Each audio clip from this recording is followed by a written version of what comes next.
ওয়ালাইকুম আসসালাম। ভালো। জি, আলহামদুলিল্লাহ। লঞ্চে কি ঘুরতেছেন না কোথাও যাচ্ছেন? ঢাকায় যাচ্ছেন? জি, ঢাকায় যাচ্ছি। আচ্ছা আচ্ছা, ঠিক আছে। আপনার জন্য একটা ছোট্ট একটা কোশ্চেন ছিল, যদি উত্তর দিতে পারেন তাহলে আপনার জন্য একটা গিফট থাকবে। আপনি কি রেডি? হ্যাঁ, রেডি। আচ্ছা, আপনার প্রশ্নটা হচ্ছে গিয়ে যে বাংলাদেশের জেলা মোট 64টি। 64টি জেলার মধ্যে এমন দুইটা জেলা আছে যে জেলা দুইটার নাম লিখতে আকার ওকার হিসিকার কিছুই ব্যবহার হয় না। জেলা দুইটার নাম কি?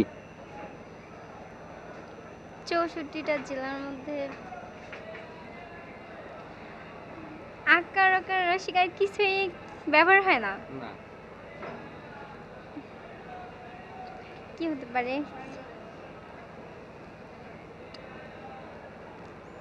সরি ভাই, আমি বুঝতেছি না। আচ্ছা, আপনার তাহলে আপনার জন্য দ্বিতীয় প্রশ্নটা করি। আপনার দ্বিতীয় প্রশ্ন হচ্ছে গিয়ে মানুষের এমন একটা অঙ্গের নাম বলতে হবে যেটা উল্টো লিখলেও একই থাকে।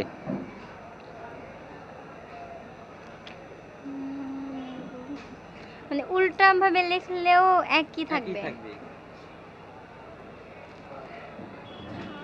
কি এমন? জানি না। আচ্ছা, ধন্যবাদ, সমস্যা নেই।